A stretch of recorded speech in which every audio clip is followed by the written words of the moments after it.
When referring to Lego City Undercover, a lot of people compare it to GTA, saying that it's the GTA of Lego or GTA but for kids. While it's a strong comparison simply because Grand Theft Auto games are incredibly difficult to make and therefore expensive, just take a look at Mind's Eye. Like, it isn't an easy feat to create a game that can be compared to the likes of GTA. So in this video, I would like to review the game and see whether I think that comparison is true, and also whether Lego City Undercover is also still worth playing after 13 years since its release in 2013. The story follows a fictional cop named Chase McCain, who is tasked with capturing the escape crime boss named Rex Fury, and that's basically the story in a nutshell. But what happens in between can literally only come from something as absurd as GTA, with Chase McCain having to go undercover, that's why the name Lego City Undercover, and take all kinds of wildly different missions, like posing as an inmate in an Alcatraz-like prison that's located also on an island, also going undercover as a miner to disrupt a suspicious excavation run by a gang that is potentially linked or works for Rex Fury, also masquerading as a martial artist in training at a dojo that looks very similar to what you would see in Ninjago. And in one of those missions, you're also doing the actual dirty work for a gang, including infiltrating the Citibank's central, or the city's central bank. And after robbing the bank, you have to go to a place that is basically Lego's version of NASA, where they launched the spacecraft. And that's literally just the first 6 missions. There are 15 missions in total, and at one point you even go to the moon. I won't spoil that part too much, but yeah, you go to the moon.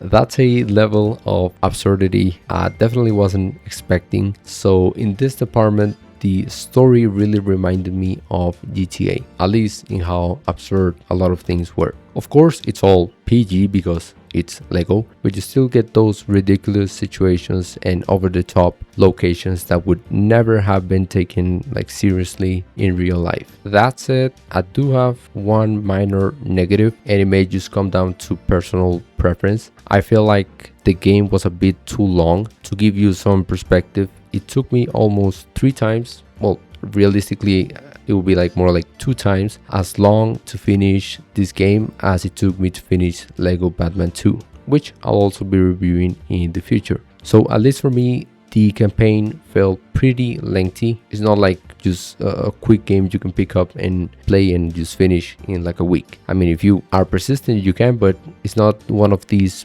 short Lego games. But I'll take, for the most part, it was worth it, because this is the only game based on the Lego City theme that stars Chase McCain. Unlike Lego Batman, which has multiple games, there's only one Lego City Undercover, or one Lego City based theme game. I think there may be 2 or 1 more that may be Lego City themed, but it's definitely not up to the scale of Lego City Undercover. There's only one game where Chase McCain is the main character, and to me that makes it feel more special than franchises where the same characters and narrative keep coming back over and over, like the God of War series with Kratos. So overall, I thought the story and missions were very good. They're a bit drawn out at times, but I always felt like I was making meaningful progress, and also usually in crazy places between each mission. Sure, like most Lego games, the mechanics are quite simple,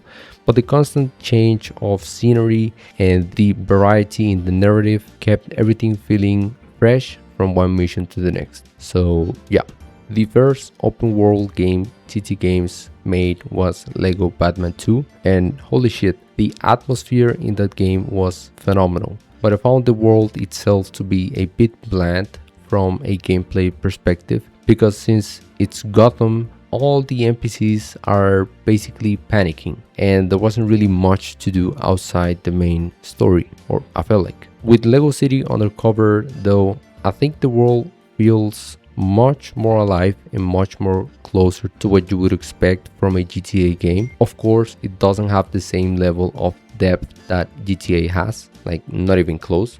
But compared to something like Lego Batman 2, I found this open world much more enjoyable and just lively overall. There are plenty of things you can collect if you want to 100% the game, and some people have criticized how repetitive certain activities can become. For example, finding the pigs scattered around the city and launching them from a pig cannon back to a farmer from one of the missions. Yes, kind of absurd, but yeah, it's something I should mention that I didn't go for 100% completion because it's not something I usually enjoy doing. But if you're a completionist, it's worth knowing that this part of the game can become a bit of a grind. But besides that, I really liked how the open world was used throughout the missions and the whole game. The map itself is laid out really well with many different locations like the mines, the dojo, the police station, the prison, and just much more, all feeling distinct from one another. It actually reminded me a lot of GTA San Andreas, where each section of the map has its own like personality and atmosphere. I think Lego City Undercover does a great job of making every area feel memorable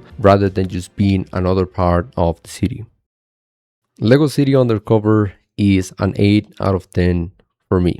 An 8 or above is a game I consider to be great, usually an all-around great experience, and Lego City Undercover definitely fits into that category. From start to finish, the game constantly feels fresh. I especially want to praise the progression of the story and how wildly different every mission feels. Honestly, it's kind of nuts because even games outside of the Lego franchise often lack that level of creativity or aren't willing to take those kind of risks with their stories. I also really appreciated how faithfully the game represents the actual Lego City theme, whether it's the police, the mines, the farms, or the astronauts. It really feels like someone took a giant Lego City playset and turned it into a video game. So overall, this was such a great game and an incredible Lego game. Lego games are generally known for being fairly simple and primarily made for kids, but even as an quote-unquote adult, I found there was a lot to appreciate and enjoy.